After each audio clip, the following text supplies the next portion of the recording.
Bonjour et bienvenue dans la quotidienne de School TV, l'émission qui vous raconte l'éducation au quotidien. Au sommaire aujourd'hui, 850 000 enseignants, 75 médecins du travail à l'éducation nationale.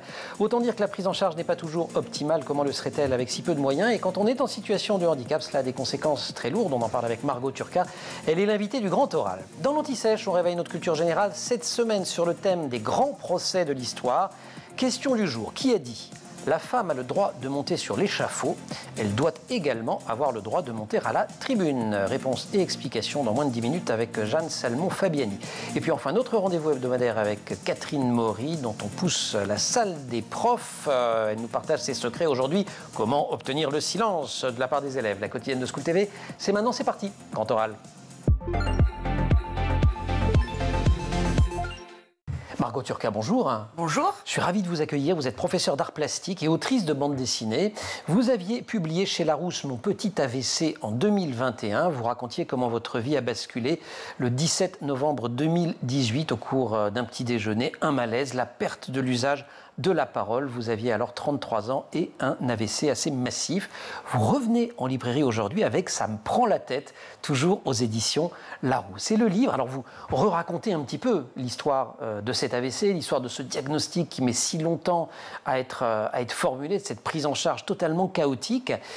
Et alors, ce qui est dingue, c'est que ça continue après, d'une certaine façon, puisque le livre, il s'ouvre sur un moment tout à fait sidérant. Vous devez littéralement prouver que vous êtes en situation de handicap pour faire valoir vos droits. C'est-à-dire, c'est le titre de l'article que Le Monde vous a consacré il y a quelques semaines. J'ai dû prouver que j'étais bien handicapé. Qu'est-ce que ça fait humainement de devoir convaincre de cela ? C'est difficile parce que moi, je suis atteinte de plusieurs handicaps invisibles et le plus important, c'est que je suis aphasique, donc c'est une perte totale ou partielle du langage.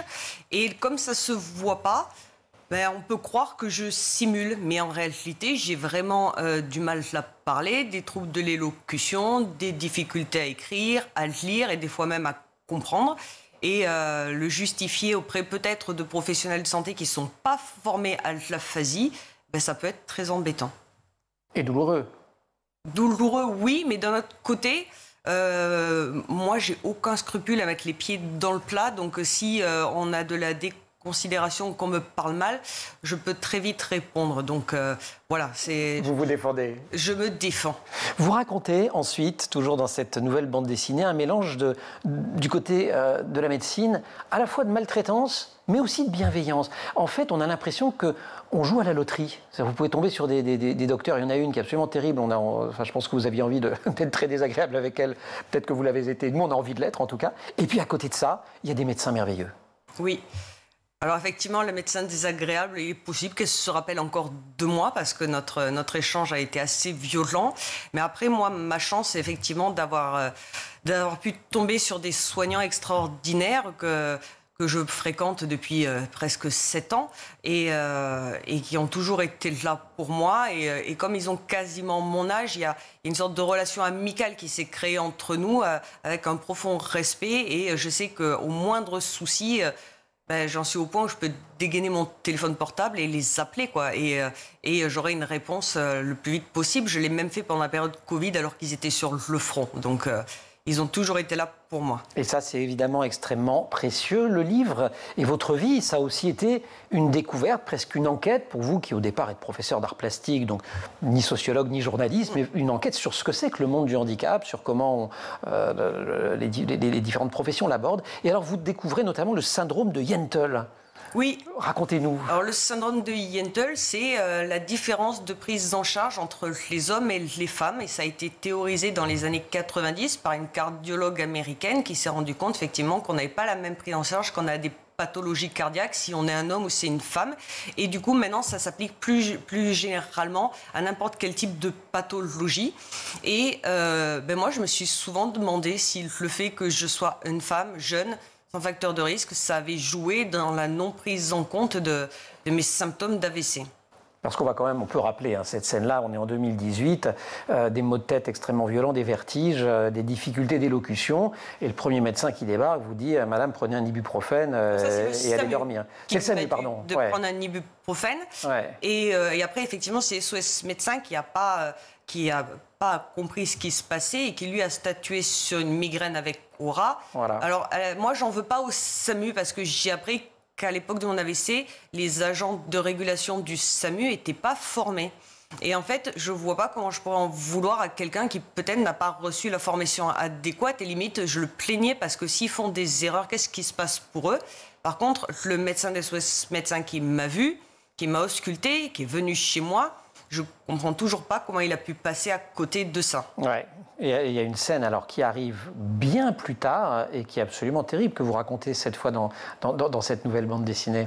Oui, 5 ans plus tard, le hasard a fait que nos chemins se sont recroisés et l'échange a été glacial et d'une violence sans nom. Ouais. Et j'ai mis un petit moment à me relever de cette rencontre. Parce qu'en fait, il revient à la maison parce que je ne sais plus qui d'ailleurs. C'est mon conjoint qui est malade et j'appelle SOS médecin. Et paf, c'est le même qui débarque. Voilà. Et vous lui dites, vous vous souvenez de moi? Et lui dit, je n'ai rien fait de mal, tout va très bien. Il ne comprend pas en quoi il aurait fait une erreur alors que je suis devant lui en train de perdre progressivement la parole tellement il me stresse. Et il refuse de comprendre que vraiment ce jour-là, il a fait une erreur. Il y a un certain nombre de... Alors, on vous suit dans tout le livre, dans ce « Ça me prend la tête ». C'est l'histoire de votre rééducation, c'est l'histoire de toutes ces interventions de santé. Et alors, il y a quand même une partie aussi auto-rééducation que vous racontez, je trouve, de manière très... Enfin, moi, ça m'a amusé, parce que c'est une façon de reprendre le contrôle, de devenir actrice de sa propre guérison, en fait. Vous fixez plein d'objectifs, de choses à faire. Oui, alors en fait, l'auto-rééducation, j'ai commencé sans le savoir alors que j'étais en soins intensifs. Parce que la première nuit, j'étais tellement terrorisée à l'idée que je parle plus que j'ai passé la nuit à écouter des documentaires en replay sur Arte et à les commenter à haute voix. Et apparemment, ça m'aurait stimulé et j'ai continué comme ça à mettre en place des stratégies pour récupérer le plus possible. Aussi bien la parole que les gestes, parce qu'il y a eu tout un volet kiné qui était très important aussi. Et alors de bricoler, de cuisiner, de faire un certain nombre de choses. Et il y a aussi une scène assez magnifique, je trouve, c'est quand vous remontez sur un skate. Oui. Alors ça, c'est parce que et alors là, vous le montrez, il faut raconter aux gens, parce que vous arrivez à monter dessus, ce qui est déjà pas évident, même quand on n'a pas eu d'AVC, enfin, je parle pour moi, mais par contre, vous ne pouvez pas avancer. Alors, j'ai du mal à avancer au début, parce que j'ai une douleur neuropathique, et je me dis, après tout, allons-y, essayons, et en fait, je me rends compte que ça fonctionne très bien, et ça me rend profondément heureuse de me dire, non, mais en fait, j'y arrive, c'est bon, quoi. Il y a un chapitre qui s'appelle « Apprendre à compenser ». Vous montrez qu'on peut faire autrement, mais qu'on ne peut pas toujours faire mieux. Et voilà, donc c'est pas grave d'une certaine manière, vous dites. Non, c'est pas grave. Il faut apprendre à vivre avec cette idée que c'est pas grave. Et il faut apprendre et comprendre qu'on a des limites et que, en fait, c'est pas grave si on n'arrive pas à les atteindre. Que chacun fait du mieux qu'il peut. Voilà. Sauf que pour vous, c'était pas évident cet apprentissage-là, parce que la Margot de 33 ans, juste avant cet AVC, c'est une jeune femme, il y a un côté, vous faites plein de trucs, un côté bon élève, un côté, pas madame parfaite, mais pas loin quand même. Non mais moi je suis le cliché ambulant du très bon élève, voilà. Pas pour rien que je suis prof. Donc j'ai un gros problème avec des angoisses de performance, il faut toujours que je sois au top quand je fais quelque chose, mais ça vient de mon éducation, donc... Voilà, je sais que mes frères et sœurs sont pareils, alors je sais que je fonctionnerai toujours comme ça. Et comme prof, vous êtes pareil avec les élèves? Non, justement. Moi, j'accepte l'erreur de devoir recommencer tant de fois nécessaire. Si je dois donner 20 fois la même photocopie parce qu'ils ont besoin de 20 tentatives, je donnerai 20 fois la même photocopie. Voilà, moi, je suis pour l'apprentissage par l'erreur. Et alors, vous, votre éducation à vous, c'était quoi? Vous aviez des parents qui étaient spécialement... Mes parents sont pharmaciens, ils n'ont rien à voir avec l'enseignement. D'accord. Mais, non, mais si vous me dites que vous et vos frères et sœurs sont pareils, il y avait un certain perfectionnisme, un attachement aux études. Oui, c'est dire on fait les choses bien. On ne s'arrête pas en cours de route, on y va à fond. Margot Turca, professeure d'art plastique aujourd'hui au CNED, le Centre national d'enseignement à distance, et autrice de bande dessinée. Mon petit AVC, c'était la première, elle était sortie en 2021. Ça me prend la tête, vient de sortir, c'est toujours chez Larousse. Après mon AVC, je vous raconte le monde du handicap avec ses hauts et ses bas. C'est le sous-titre. Hop, je vous ouvre un peu les pages au hasard pour que vous voyez un petit peu le trait de Margot. Voilà, on le voit d'un petit peu loin, mais... Voilà, un petit personnage qui se balade, plein d'explications, on apprend énormément et on va continuer à le faire, mais ce sera juste après l'anti-sèche. Pour le moment, on retrouve Jeanne Salmon-Fabiani. La femme a le droit de monter sur l'échafaud, elle doit avoir également le droit de monter à la tribune. Qui a prononcé cette phrase? Réponse dans quelques secondes avec maître Jeanne Salmon-Fabiani. Bonjour. Bonjour. Avocate et autrice de l'incroyable histoire des grands procès. Ça sort là ces jours-ci aux arènes BD. Allez réserver votre exemplaire chez votre libraire. Les dessins sont de Philippe Bercovici, les couleurs de Christian Hérol. On apprend 1000 choses et on le fait. Christian Leroll. Le rôle, mais en plus il est écrit le rôle. Merci beaucoup et pardon à lui. Christian Leroll à la couleur. On apprend évidemment 1000 choses et en plus on l'apprend avec le sourire. Alors, qui prononce cette phrase? C'est Olympe de Gouges. Sauf que... On va venir évidemment au procès d'Olympe de Gouges, qui se termine par son exécution. On peut spoiler parce que mais maintenant, aujourd'hui, c'est quand même un élément de culture générale. Sauf qu'au moment où elle écrit cette phrase, il n'est pas du tout question qu'elle se fasse guillotiner. Ah ben non, bien sûr que non. Bien sûr que non. Olympe de Gouges, c'est une femme très avant-gardiste pour l'époque, qui a un parcours, j'allais dire, c'est la fille naturelle d'un marquis. Puis on la force à épouser un homme qu'elle n'aime pas, mais entre guillemets, fort heureusement, il décède. C'est bol. Et donc, elle commence à multiplier des relations avec des amants. C'était une femme libre, mais c'était absolument pas une femme, j'allais dire, de petite vertu, mais c'était une femme, voilà, avant-gardiste, libre. Et elle va fréquenter différents hommes et commencer à véhiculer des idées, j'allais dire, plus que révolutionnaires. Et elle écrit, on est juste avant la Révolution à ce moment-là, puisque son procès va arriver en 1793, mais elle commence à écrire bien avant, à faire circuler des textes. Exactement, elle fait circuler des textes, et alors des pièces de théâtre, oui, elle essaie de se faire jouer à la Comédie Française, qui dit non, on veut pas de ça. Exactement. Elle se tourne vers les Italiens, ça marche un peu mieux. Exactement. Finalement, le français veut bien jouer. Exactement, elle est très prolifique et très éclectique.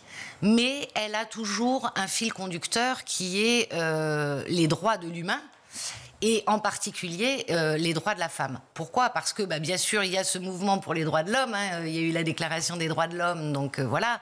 Et elle est choquée en prenant connaissance de la Déclaration des droits de l'homme, de se dire, mais attendez, vous avez fait une Déclaration des droits de l'homme, c'est absolument révolutionnaire, c'est fabuleux, mais vous avez oublié la moitié de l'humanité. Et là, qu'est-ce qu'elle fait? Vous avez oublié les femmes et les enfants. Voilà. Donc elle écrit la Déclaration des droits de la femme et de l'enfant. Et alors quand on prend connaissance, et on y reviendra, comment ces textes ont été découverts, quand on prend connaissance de cette déclaration, c'est incroyable. Vous avez tout dedans. Vous avez le droit actuel, par exemple matrimonial, c'est-à-dire qu'elle demande une reconnaissance des enfants naturels, c'est-à-dire des enfants nés hors mariage, y compris adultérins. C'était plus que révolutionnaire.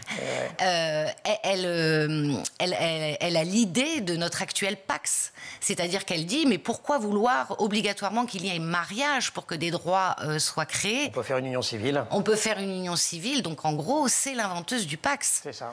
Bon, d'ailleurs, le mot n'est pas forcément très joli, mais voilà. Et en fait, je pense qu'elle était malheureusement bien trop en avance sur son temps. À tel point qu'elle finit que par ça se faire finit arrêter. Par agacer tout le monde. Ouais. Alors pourquoi? Parce de quoi est-elle accusée quand elle arrive au procès? Parce qu'elle faisait des placardages, vous savez, comme ça se faisait beaucoup à l'époque. Les affiches. Voilà, les textes étaient affichés dans les rues de Paris notamment. Et en l'occurrence, elle avait fait un placardage très intéressant aussi, qui était les 3 urnes. C'est-à-dire qu'elle proposait aux citoyens d'organiser un vote avec 3 urnes pour choisir le mode de gouvernement, entre guillemets, de la France, à savoir est-ce qu'on restait dans une monarchie, est-ce qu'on passait dans une république, etc. Et en fait, elle a été dénoncée par l'épouse de l'afficheur. de la personne qu'elle avait sollicité de manière anonyme, hein, bien sûr, le placardage, mais elle avait sollicité cet afficheur pour placarder, et c'est l'épouse de l'afficheur qui va dénoncer Olympe de Gouges, qui va donc immédiatement être arrêtée. Il va y avoir, alors pas un simulacre de procès, mais enfin on sait très bien à cette époque comment se déroulaient les procès, puis avec l'accusateur public Fouquier-Tinville, hein, qui a fait tomber quelques têtes. Voilà, exactement. Et on va, en fait, on va lui reprocher de nuire à l'indivisibilité de la nation. Et donc, elle va être condamnée à mort. C'est un crime. Elle est condamnée à mort. Elle est exécutée d'un tout petit mot. Oui. Et elle est oubliée.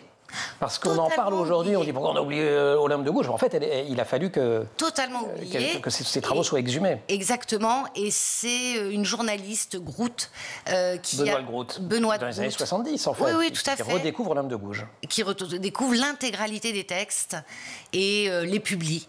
Et aujourd'hui, Olympe de Gouges est dans le hall de l'Assemblée nationale, à défaut d'être entrée au Panthéon. Ce qui viendra peut-être un jour. Sait-on jamais. Jeanne Salmon-Fabiani, merci beaucoup. L'incroyable histoire des grands procès, c'est aux arènes BD. Ça sort dans quelques jours. Vous y trouvez plein de procès, dont celui d'Olympe de Gouges en 1793. On se retrouve demain. On continue à tester notre culture générale. Voici notre question. Le personnage de Jean Valjean dans Les Misérables de Victor Hugo s'inspire d'un personnage ayant réellement existé. De qui s'agit-il? Réponse demain avec Jeanne Salmon-Fabiani. Pour l'instant, grand oral. La suite.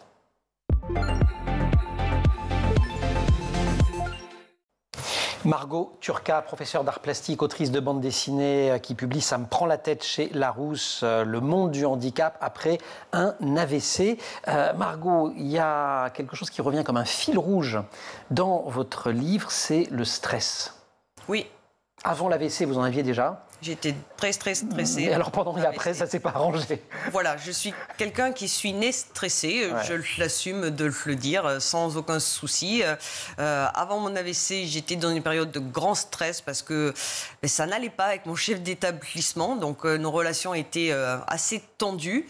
Et moi, au fond de moi, je me dis quand même, je suis persuadée que ce stress généré par mon chef a possiblement induit mon AVC. Et vous citez des recherches en ce sens d'ailleurs, qui sont assez récentes, parce qu'il y a encore une dizaine d'années, les médecins ne voulaient pas entendre parler du stress comme facteur possible pour des AVC, et maintenant on est en train de comprendre qu'en fait si. Oui, alors ça, c'est ma chance d'avoir pu passer par le CHU de Bordeaux et rencontrer le professeur Sibon, qui est le chef de l'UNV de Bordeaux et qui travaille sur ces questions-là, et d'avoir pu en discuter avec lui. Et il m'a expliqué effectivement que le stress était un facteur psychosocial de risque d'AVC. Margot, vous finissez par revenir au travail. Vous êtes enseignante, mais ça va être compliqué de se retrouver devant une classe en physique. Et vous essayez d'entrer au CNED en vous disant, ça ne doit pas être si compliqué que ça, ils ont besoin de profs au CNED. Bon, en fait, ce n'est pas si simple non plus. Alors, c'est pas si simple. Au début, je pensais vraiment qu'un jour, je pourrais revenir devant élèves. Et quand j'ai compris que ça ne pouvait pas le faire, j'ai demandé de l'aide à mes médecins. Et il y a un de mes médecins qui s'appelle Grégoire dans le livre qui comprenait pas trop. Et je lui ai montré une vidéo de cours que j'avais fait quelques jours avant mon AVC. En cours d'architecture, un élève qui avait fait une maquette et qui me l'a démontée. Et j'avais dit, je vais filmer les étapes, comme ça on pourra voir après comment tu as avancé. Et il y a un bruit de fond. Et il me dit, mais c'est tout le temps comme ça, Margot, dans ta classe? Oui, je dis, c'est de l'atelier, donc oui. Et il me dit, tous les jours? Oui. 8 heures par jour? Oui. Et il me dit, mais tu ne pourras jamais tenir. Hein. On va appuyer ta demande pour entrer au CNED. Et en fait, oui, ça a été très compliqué d'y rentrer. Après, c'est que j'ai commencé à faire les demandes, on était en période Covid. Donc, il y avait beaucoup moins de monde dans les bureaux et ça a été un peu compliqué d'avoir des interlocuteurs. Mais entre le moment où j'ai lancé la première étape et la finale, il s'est passé 21 mois. Voilà, c'est quand même assez considérable. Et maintenant, vous êtes prof au CNED, alors faites-nous rentrer dans les coulisses. On passera tout à l'heure dans les coulisses de la salle des profs avec Catherine Maury, mais on aime bien ça ici. Donc comment ça marche en fait? Vous n'avez pas de classe, vous recevez des devoirs à corriger? Voilà, je reçois sur mon ordinateur des copies à corriger. Et j'ai 5 jours ouvrés pour les corriger. Cette année, je crois qu'on est 17 ou 19 profs d'art plastique pour le secondaire. On a nos copies. On a une réunion hebdomadaire où on travaille en commun pour se poser des questions sur les devoirs qu'on a reçus. Et on doit 15 minutes par copie. Alors, on doit passer 15 minutes par copie. Et moi, je suis à temps plein, donc je fais 35 heures par semaine. Et le rapport avec les élèves donc, est assez distendu finalement, parce que vous pouvez très bien corriger la copie d'un élève ou d'une élève et puis ne jamais le revoir pendant 3 mois, quoi. Voire même plus jamais. Même plus jamais. Ouais. Oui, c'est pas un peu frustrant, ça? Si, parce que moi, j'aurais aimé avoir la possibilité d'avoir un suivi des élèves. Mais en fait, c'est un algorithme qui distribue les copies, donc on ne peut pas avoir un suivi régulier. Mais le hasard, par exemple, a fait qu'une année, j'ai corrigé tous les devoirs d'un enfant qui était en situation de handicap. Je ne sais pas pourquoi, c'est tout moi qui ai tout reçu. L'algorithme. Vous, il y a beaucoup évidemment de renoncements, de deuil quand on passe de la vie d'une jeune femme de 33 ans en pleine forme, très perfectionniste, professeur d'art plastique, à cette situation où il y a toute la rééducation, tout ce que vous avez dû reconquérir pas à pas. Et il y a aussi des renoncements dont on parle très rarement, notamment quand on parle des suites d'un AVC, c'est le renoncement à avoir un deuxième enfant. Vous avez un garçon, vous en vouliez un autre. Idéalement, avec mon conjoint, on aurait bien voulu avoir 2 enfants. Et en fait, on m'a dit que ce ne serait pas une si bonne idée que ça, parce que c'est une grossesse, ça fatigue, et moi je suis déjà très fatigable, parce que vu mon problème de santé, ce serait une grossesse excessivement surveillée, alitée, avec un accouchement par césarienne. Et en plus, moi, pour ma première grossesse, j'ai eu une maladie de l'allaitement pendant le postpartum. Donc on m'avait dit... ça va être compliqué et en plus tu es trop vieille. Donc sympa. Que je tombais dans le cas de la grossesse gériatrique et que voilà, il fallait peut-être que j'accepte l'idée que c'était pas. On m'a pas dit fermement non, mais on me l'a quand même bien fait comprendre. Un mot de votre compagnon, le barbu, vous l'appelez comme ça, qui est resté à vos côtés tout du long, qui est toujours avec vous, et vous dites, c'est pas la norme en fait. Ça raconte aussi le couple, c'est aussi le handicap, c'est aussi un séisme dans les couples, et tous ne résistent pas. Oui, on considère que les femmes ont 6 fois plus de risques de se faire quitter par leur compagnon lors de l'annonce d'une grave maladie. Et moi, j'étais totalement innocente sur ces questions-là et je l'ai découvert en rencontrant des femmes avec moi à l'hôpital qui avaient été abandonnées par leur conjoint. Alors que moi, mon conjoint, quand je lui ai dit « tu as été bien courageux de rester avec Margot », lui, ça lui paraît une aberration son nom. La première fois, il a trouvé ça ultra violent. Et puis après, il a compris que les gens comprenaient pas, en fait. C'était pas de la méchanceté, c'était juste de l'innocence. Ils n'arrivaient pas à se projeter en disant « mais moi, qu'est-ce que je ferais ?» Voilà. Vous pardonnez beaucoup aux gens quand même, hein. Vous pardonnez au SAMU en disant bon, ils se sont plantés, mais c'est parce qu'ils n'étaient pas formés. Là, vous dites finalement ils ne sont pas formés, ils ne savent pas. Vous êtes sympa quand même. Vous avez un grand cœur. Sympa, mais je pense que je suis lucide. C'est un peu comme quand on se dit qu'est-ce que j'aurais fait pendant la période de la collaboration. C'est vrai. C'est la même question. Hein. On ne sait pas tellement y répondre. On n'a pas forcément envie de savoir y répondre d'ailleurs dans l'existence. Votre enfant, vous lui avez parlé de ce bobo à la tête? De suite. Tout de suite, il avait quel âge? 14 mois. Et ouais, c'est ça. Et je toujours fait le choix de lui en parler pour qu'il n'y ait pas de tabou entre nous, pour qu'il comprenne bien pourquoi j'étais pas là, pourquoi j'étais en rééducation, pourquoi je pouvais pas le lire, pourquoi je pouvais pas lui chanter des chansons. Et progressivement, j'ai adapté le vocabulaire pour qu'il comprenne de mieux en mieux. Le dessin, c'est votre métier. Est-ce que ça vous a aidé à réapprivoiser votre cerveau, votre main, votre mémoire que de faire des bandes dessinées? C'est la deuxième. Et puis il y a eu les réseaux sociaux aussi. Vous faisiez un blog, je crois, à un moment donné. Alors, il y a très longtemps, faisais un blog BD sur ma vie de prof, que j'ai arrêté au bout d'un moment. Et en fait, la BD, oui, j'ai toujours dessiné, fait des petites chroniques comme ça. Et quand j'ai eu besoin de mettre sur papier mon histoire, parce que je l'avais fait pour mon fils initialement, ça n'avait pas vertu à ce que ce soit au grand public. Et quand Larousse m'a proposé d'en faire un livre, eh bien oui, voilà. Mais je me sentais pas capable de le faire. C'est eux qui m'ont poussé en disant mais si tu peux le faire. Voilà, moi je me disais que j'avais pas le niveau. Pourquoi ? Parce que je n'ai pas la prétention de me prendre pour Riyad Satouf ou Pénélope Bagieux. Moi, ce n'est pas mon métier. Je n'ai pas fait d'études dans ce sens-là. Je n'ai pas fait de grande école de dessin. Moi, j'ai un Master 2 en arts plastiques et en sciences de l'éducation.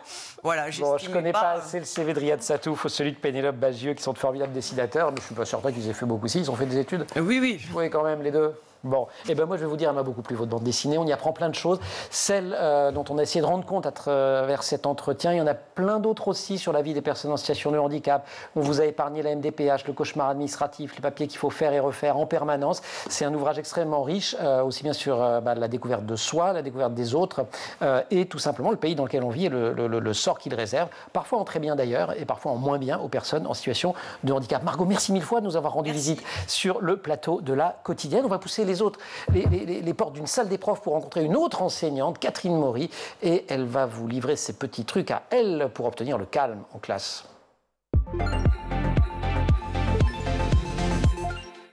Et comme chaque semaine, nous avons la joie, le bonheur, l'honneur de recevoir Catherine Maury. Catherine, bonjour. Bonjour Emmanuel. Professeure de français et autrice dans le civil, scénariste également, et désormais tenancière de cette chronique intitulée « Salle des profs dans La Quotidienne ». Et le sujet du jour, il vaut son pesant d'or, car il est bien connu que le silence est d'or.